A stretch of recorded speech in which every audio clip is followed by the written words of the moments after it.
The Kraft Foods Company presents Willard Waterman as the Great Gildersleeve.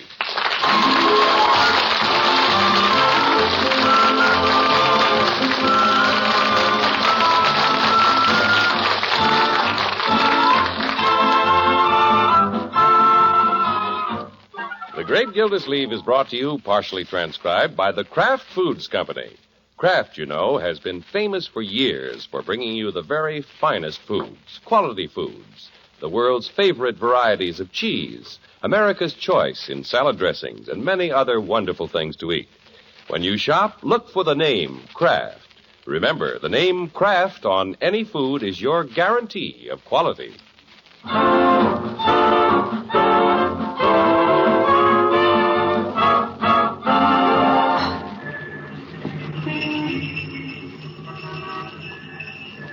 Well, it's a crisp, cold night in Summerfield. Here and there, a lighted Christmas tree glows warmly in the window. Holly wreaths have begun to appear. The ground is white with new snow, and it's still falling. Big, fat flakes that cling to the porches and to the trees and to the brim of the great Gildersleeve's hat as he hurries down his front steps, ventures cautiously onto the slippery walk,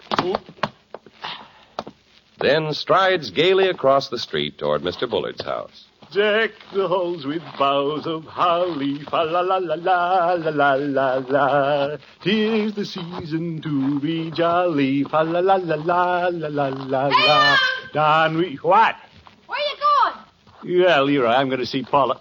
Mrs. Winthrop this evening. Did you get an official pass from Mr. Bullard to call on his sister? Leroy, I don't need a pass. It's Christmas. I think I'll go with you, Unc. But I'll sit and talk to Babs while you talk to her mother.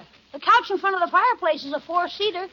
Now, Leroy, you can see Babs anytime. Just kidding, Unc. I'll bow out. You need all the breaks you can get anyway.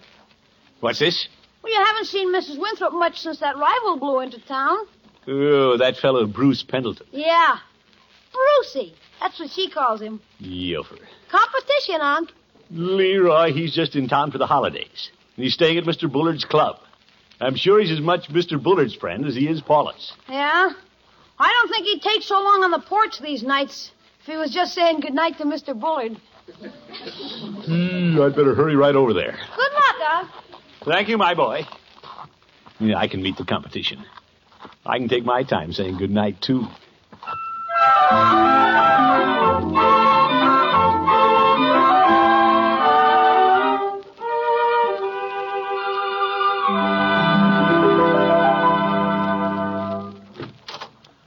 Well, Throckmorton. Hello, Paula. Come in. Oh, my, it's snowing out, isn't it? It's just a little. Yeah. Look at you. You have a big snowflake right on the end of your nose. I do? Well, cold nose, warm heart. Here, let me take your coat. Yeah, thank you. Well, beautiful tree, Paula. And Christmas presents. Are all those for me? Oh, no, but you can help me finish wrapping them. Yeah, fine. A lot of presents. Well, Babs and I have lots of relatives. Oh, yeah, sure. And then I couldn't forget those little boys and girls at the children's home. Say, you have been very active in social work since you came to Summerfield. I'm proud of you, Paula. Oh, it's just something I love doing. Very much. And there are a few children in the infirmary that Santa Claus may not remember this year. Good for you. It'd be a shame if any little kiddies were forgotten on Christmas. Here, put your finger on this ribbon while I tie the knot. Yeah, all right. Interesting design you're using, Paula. Mistletoe paper. Oh, just put the package over there. Yeah, I think I'll bounce it right on top of your head. Oh, Throckmorton! You know what that means, mistletoe. Aren't you rushing the season a little? Only 4 more shopping days. You better put the package down there by the tree. Shucks. Say, here's a fancy-looking package. I think that's my gift from Babs. Oh, she couldn't wait, huh? Here, let me shake this. I bet I can guess what's in it. Oh, now, Throckmorton. Oop. Card fell off. Oh, dear. Well, isn't that just like Babs? To the dearest girl I know, Bruce. Bruce! Throckmorton, give me the package. That one isn't from Babs. No, guess not. Bruce Pendleton. Pushy out-of-towners. I can hardly wait to open his present. He always thinks of the most original things. Well, I haven't brought you my present yet. I'm liable to think of something pretty original, too. Oh, give me a hint. A hint? Well... Bruce keeps teasing me about what's in this package. Yeah, he does he? All he'll tell me is that it starts with a P. For Paula. Isn't that clever? Well, I guess there's a fine line between being clever and being corny. Now, Throckmorton, he's very ingenious. In fact, the mistletoe paper was his idea. It was? Well, it may have been his idea. But I was the first one who thought of holding it over your head. I think.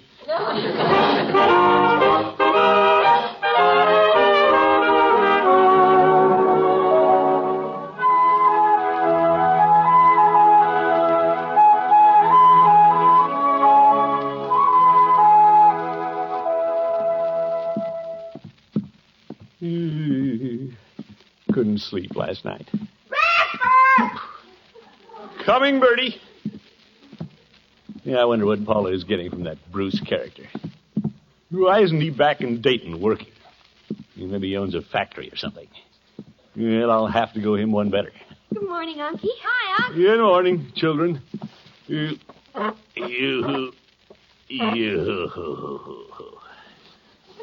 Where's Bronco? Oh, he grabbed a donut and ran off to shop for the twins. Oh? Uh-huh. He has to play Santa this year, you know. Oh, yes. Oh, the twins are so excited. They look at the tree and the colored lights and laugh. What are they laughing at? They don't know what Christmas is all about. Yeah, I wish I had something to laugh about. Marjorie, Yes, Unky? what Christmas presents can you think of that begin with the letter P? The letter P? Well, Who's the present for, Unc? A little nephew pal of yours spelled P-A-L? Hardly, Leroy. I was thinking of something for a young lady. oh, you mean me? We'll get around to you children later. There's a present under Paula Winthrop's tree, and it starts with the letter P. I'm trying to figure out what it is. Uh-huh. It's her present from Brucey, isn't it? Well, yes. Well, if it's from your rival, why do you want to know what's in it, Unky? Well, I don't want to give her the same present. I'd like to give her something a little better. Well, if it starts with a P, maybe it's perfume. Yeah, it's a big package. Have to be pretty cheap perfume. I'll bet it's a Palomino pony. Leroy. Like some hot coffee, Mr. Gildersleeve? Yeah, thank you, Bertie. Could it be perfume? No, sir. This is coffee. Yes. Bertie, we're trying to think of some gift a woman would like, starting with the letter P. Something for a woman? How about petticoat? He wouldn't dare. Any other ideas, Bertie? Well, it could be something for the kitchen. Let's see, pot, pan, percolator? Bertie, this is a present for Mrs. Winthrop. Yes, sir. And you say it starts with the letter P. Oh, I got it, Mr. Gildersleeve. You have? I know something she likes. Philadelphia cream cheese. Oh, my goodness. What a crafty answer.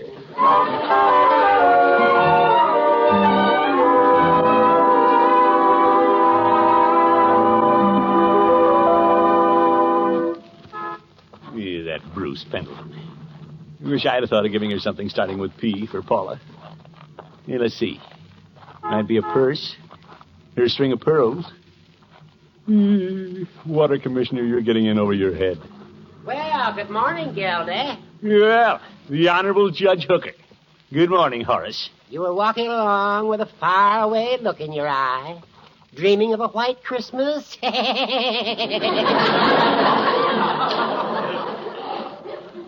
You old goat. Yeah, I'm trying to get an idea about a Christmas present for Mrs. Winthrop, Horace. Oh, well, I came down to hear the Kraft Choral Club. They're going to sing under the community Christmas tree. Oh, yes. Let's get a little closer. Yeah. I've been so worried about Paula's Christmas present, I almost forgot they were in town. They came all the way from Chicago, Gildy. Yeah, I know, Judge. Say, there's a lot of them. Wonder who makes the cheese while they're on tour. Shh. They're about to sing. Ladies and gentlemen, at this Christmas season, it is our pleasure to present the Kraft Choral Club under the direction of Gerhard Schroth.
They're magnificent. Yeah, they're great, all right.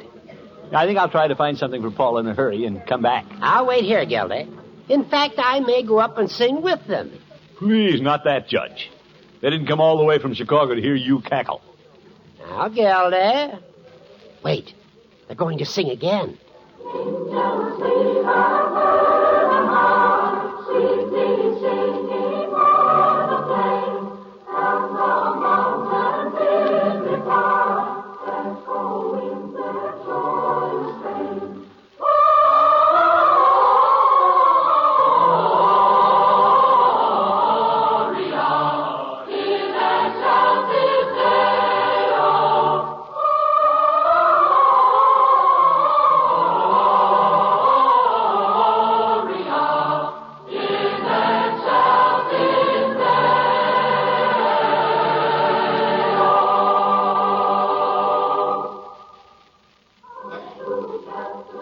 Fine group, Horace.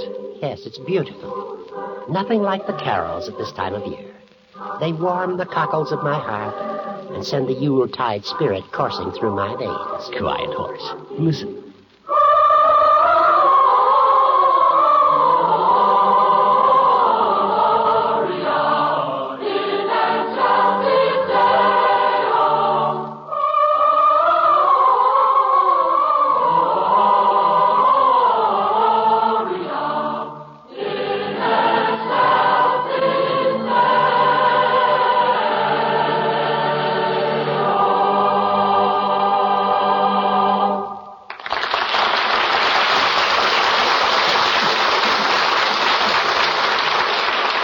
The great Gildersleeve continues his search for a Christmas present in just a moment. Again this year, as the holiday season approaches, the makers of Kraft Quality Foods wish you all a very Merry Christmas and a happy and prosperous New Year.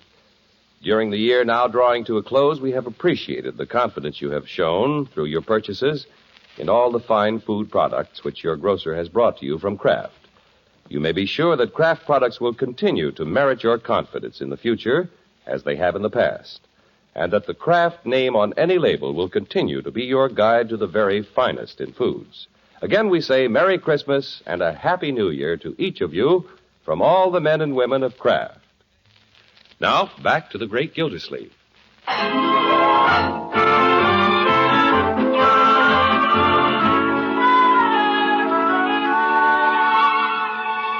Well, there's a fancy Christmas package under the tree at Paula Winthrop's house from Gildersleeve's out-of-town rival. What's in it? That's what the water commissioner would like to know. Whatever it is, I'll get her something better. He may have the edge of me saying goodbye on the porch, but by George, I'll beat him under the Christmas tree. Yeah, I'll go all out. Hello, Peavy. Hello, Mr. Gildersleeve. What can I do for you this afternoon? Yeah, I'm looking for a Christmas present, Peavy. For a lady. Something extra special. A gift for Mrs. Winthrop, is it? You bet. That sneaky Pendleton fellow bought her something that looks pretty nice. And I'm going to go him one better. I'm going to get her something so beautiful and so clever, it'll make him look silly. My, giving you trouble, is he? Well, I guess Paula's impressed with the guy because he came all the way from Dayton to see her. Well, that does take more of an effort than just walking across the street the way you do. Any ideas, Peavy? Well, you might go to Dayton and come back. No, Peavy. I want suggestions about a gift. Well, what did she like? Has she dropped any hints? No. She's been too busy planning a nice Christmas for the children's home. She spends a lot of time over there. Oh, that's nice. There must be something clever and original I can get for her, Peavy. Does she like sweetmeats? Sweetmeats? We have some very attractive boxes of candied prunes, quite healthful, too. No, Peavy. Well, how about some musical bath salts? No. Well, how about a nice set of bath scales? Women like to weigh themselves, you know. No. Mr. Gildersleeve, you're rather hard to please. Yep. Peavy, I've got to get something different. Something original. Now, you've had plenty of experience at this Christmas thing. That's true. You've been buying Christmas presents for Mrs. Peavy for 20 years. Yes, I have. Well, certainly, after all that time, a man should know what it takes to please a woman. No, I wouldn't say that. Oh, my goodness. I can see you're going to be no help at all, Peavy. I'm going over to Hogan Brothers. That's a good idea, and happy shopping, Mr. Gildersleeve. Happy shopping.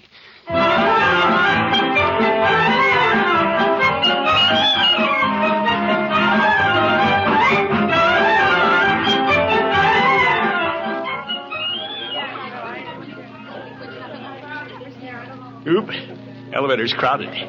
Ooh, what a mob in these stores. Why does everybody wait till the last minute to buy presents? Whoop, watch that umbrella, lady. Second floor, phonographs, radios, toys.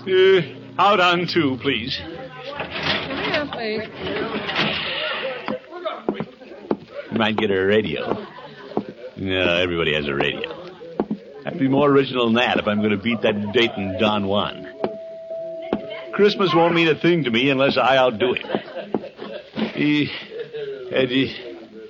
Well, cute toys up here. Oh, is that you, Mr. Gildersleeve? Yeah, hello, Bertie. What are you doing up here in toys? Oh, I got a lot of little nieces and nephews I have to buy for. Oh, yes. They don't have much, so when I show up every Christmas with my arms full of toys, they think I'm some pumpkins. Yeah, I'll bet they do, Bertie. Say, what if I showed up with an armful of toys for those kiddies at the children's home? The ones Mrs. Winthrop is so fond of. Oh, them children would think you were some pumpkins too, Mr. Gildersleeve. Well, I guess they would. What's more, I'd be some pumpkins with Paula, too. Yes, sir. You bet. There's nothing I could do that'd impress her more. Right, George, this is a great idea we had, Bertie. Clerk! Clerk, I want to buy some toys.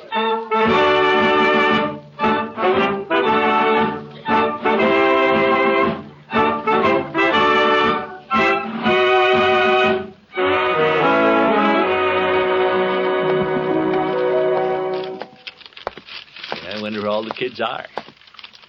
Paula's car is parked out in front. But, say, I'll bet she's in the infirmary. Well, I'll walk in on them, pass out these toys to the little kiddies, and tell Paula this is my Christmas present to her.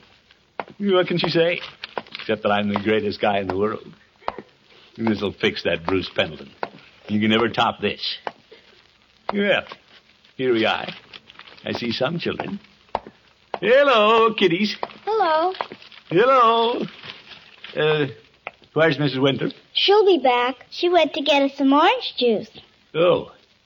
Where are all the rest of the children? They got taken downtown. They did? Yeah, to see the big Christmas tree. All that were able to go. I see. Well, I'll just put these packages down and wait for Mrs. Winthrop. Are you Santa Claus? Me? No, he's not Santa Claus. He hasn't got a white beard. But he's nice and fat. Yeah, but he's not Santa Claus. Santa Claus never comes around here. Now, wait a minute, young fellow. I'm sort of a Santa Claus. I brought all these presents to you children. For us, honest and truly? Oh, boy. You see, Tommy, he is Santa Claus. Oh, boy, I gotta come over and see him. Tommy's lucky. He's in a wheelchair. Oh. Well, I'll bring the presents around to your little bed when Mrs. Winthrop comes. I want to open mine now. No, wait a minute, Tommy. You shouldn't open presents until Christmas. I don't want to open mine until Christmas. I just want to dream about what's in them. That's the idea, little girl. While we're waiting for Mrs. Winthrop, will you read us a Christmas story? Christmas story? That's what she was doing. Yeah, in that book. Well, I like stories. I used to read them to my niece and nephew. Here, let's see what we have here. Why the Chimes Rang by Raymond MacDonald Alden. I like that one. I don't know it. Well, I've been in here longer than you have. Yes. Well, let's read it. We don't have much time. Once upon a time, in a faraway country, there was a wonderful church. It stood on a high hill in the midst of a great city. And every Sunday, as well as on sacred days like Christmas, thousands of people climbed the hill to its great archways, looking like lines of ants all moving in the same direction. They don't allow ants in here. Stop interrupting, Tommy. Yes, you must listen, Tommy. Now, all the people knew that at the top of the tower was a chime of Christmas bells. They'd hung up there ever since the church had been built, and were the most beautiful bells in the world. Some described them as sounding like angels far up in the sky, and others as sounding like strange winds singing through the trees. But for many years, they had never been heard. Why didn't the bells ring? Well, we're coming to that. It was said that people had been growing less careful of their gifts for the Christ child, and that no offering was brought which was fine enough to deserve the music of the chimes. Every Christmas Eve, people still crowded to the altar, each one trying to bring some gift better than any other. Why'd they do that? Well, for personal reasons, I guess. They were trying to make a big impression. Oh. Now, where were we? Oh, yes.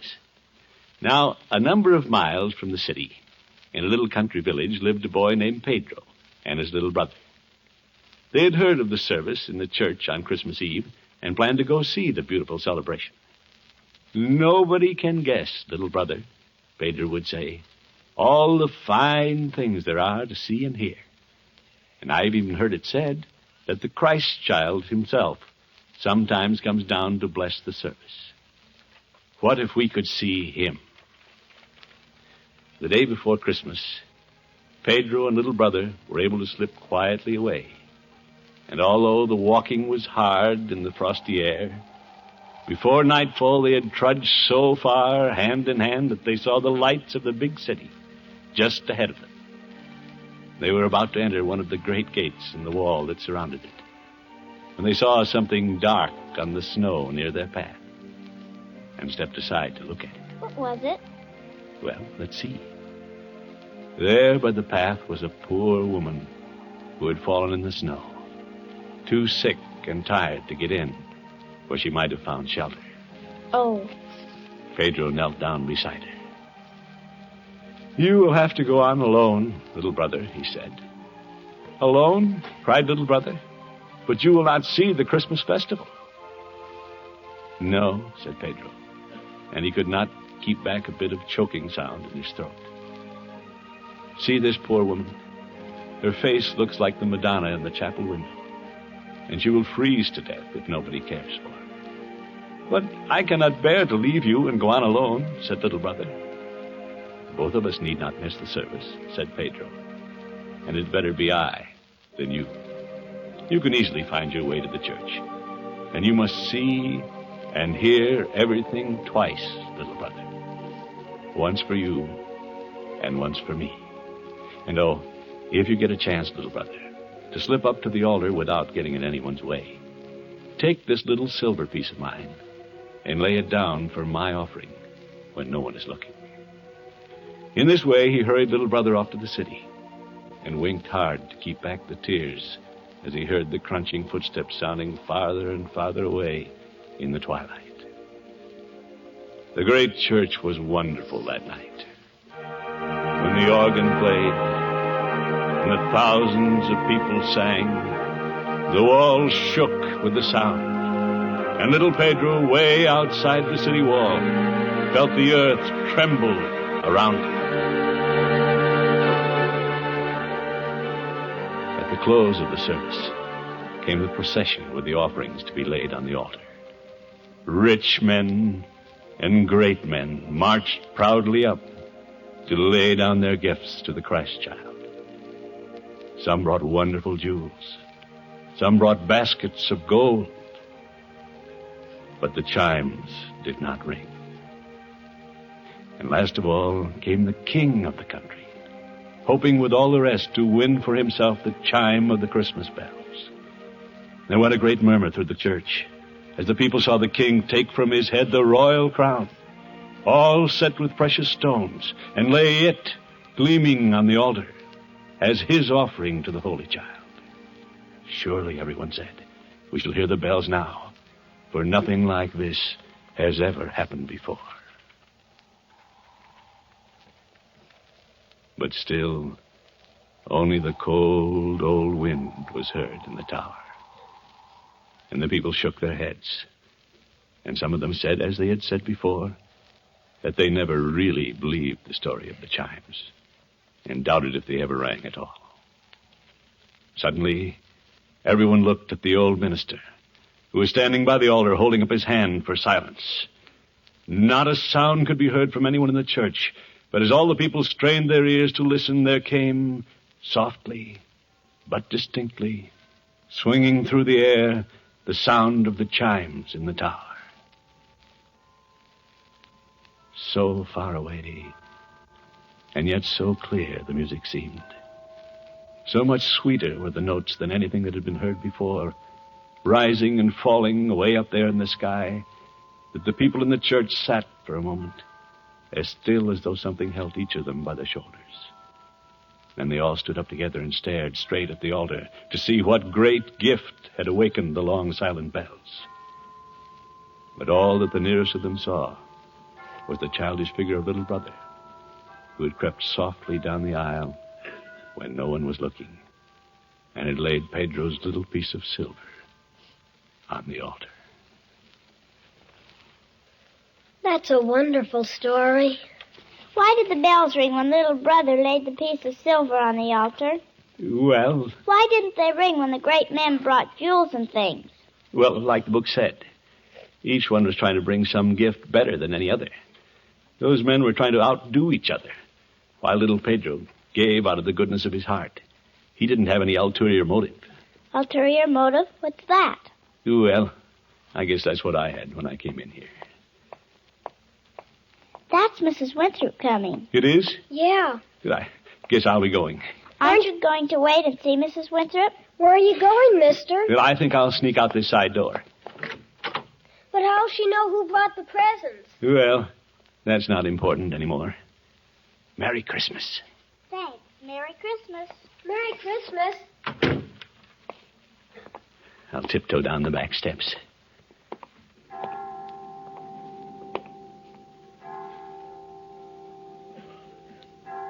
Well, 5 o'clock. I didn't know the children's home had chimes.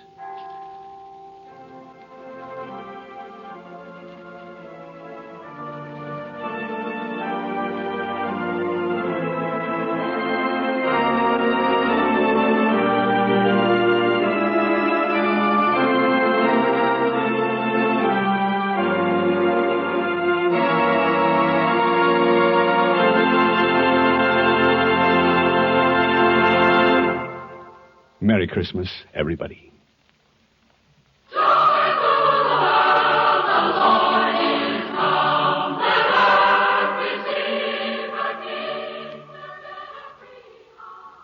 Portions of the preceding program were transcribed. Groucho Marx, you bet your life, he's on NBC.